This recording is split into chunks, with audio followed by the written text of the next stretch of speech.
Hey, it's Meg, welcome back to my channel. Today I'm going to be sharing with you the second weekly flip through for Junk Journal July, so the pages that I've created from day 8 to day 14. We're coming up to about halfway through the challenge now. Let me know how you're getting on with the challenge in the comments. What did you enjoy this week? What did you maybe struggle with? Let me know. It's always fun to hear how you guys are getting on. So last time we finished off with day 7.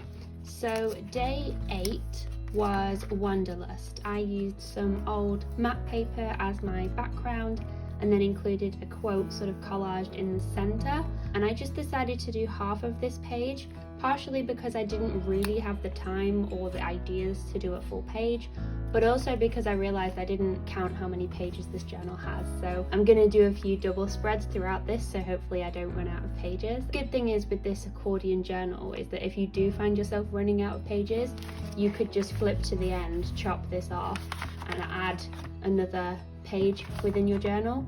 It's dead easy to add another page, but I just decided to do a double page spread and just play around with how that looked. Day 9 was pattern, so I decided to use things out of my stash that just had more of a subtle pattern, because originally I picked out really big bold patterns and I soon found myself not liking the page, so I ripped it all up and just decided to pick out really like simple subtle patterns. So this little star pattern on this craft piece of paper, which was actually an old Christmas card that I ripped up, the grid of this washi tape, even this scrapbook paper that was patterned with florals, which is probably one of my favorite patterns, I would say, if florals count as a pattern. I also added in obviously the stars, the grid.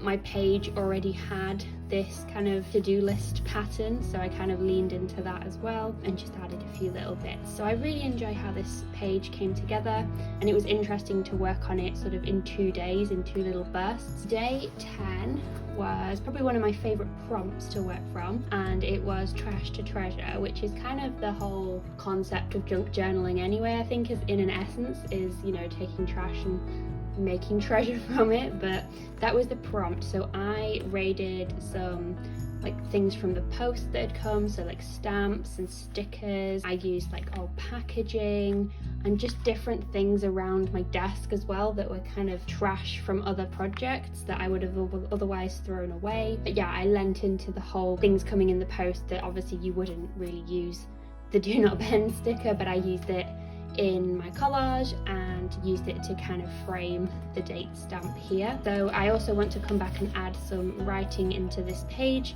probably with my brown fine liner, but for now this is how the spread has turned out, and I quite like how the collage has come together on this one.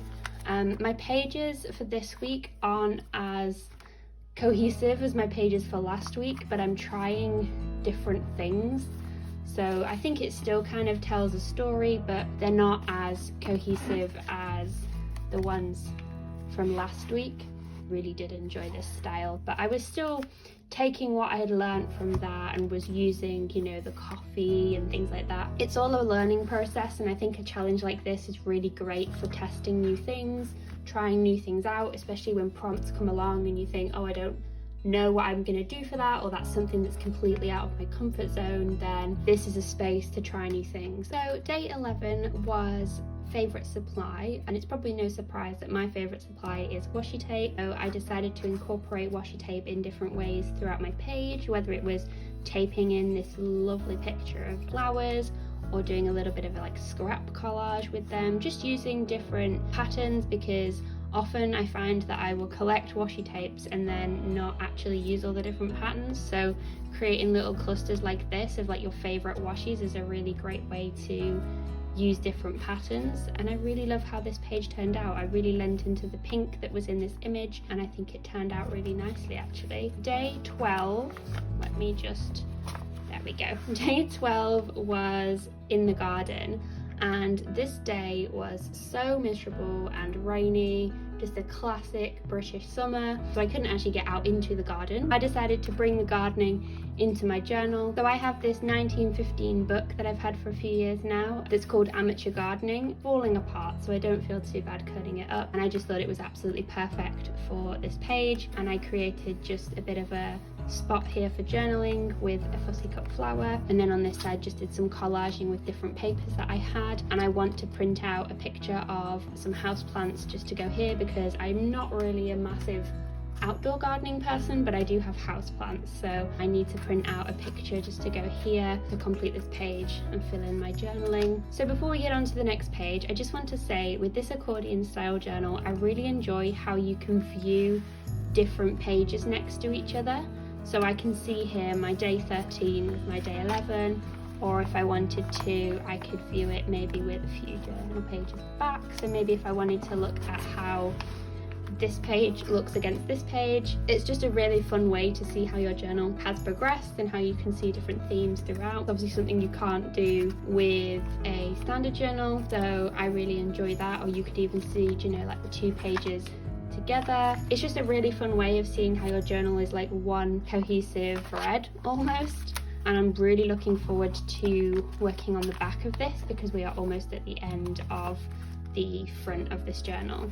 So day 13 was morning, so I decided to do a page just inspired by what I had done that morning, which was before work, just had a coffee, and I've got back into crocheting. So this was just from the ball of wool, like the band that's wrapped around it, and this was actually from a postcard from my friend Daisy over at My Green Cow. I really wanted to include it because I just thought it was very fitting for this page, but obviously one of the downsides of working in an A6 is that the postcard was too big, so what I decided to do was just cut out the image and cut out the quote and use them as focal pieces for this page. Added coffee that I seem to be adding to everything these days, and I quite like how this turned out. It was a really fun page to do. And then finally day 14, so let's just put this here so I can lay it flat for you. Day 14 was monochrome, and it's probably no surprise that I just took that to be neutrals, because I tend to do that anyway. Like, I've been adding pops of colour throughout my pages. Like, I enjoy adding like soft pinks and different like neutral shades.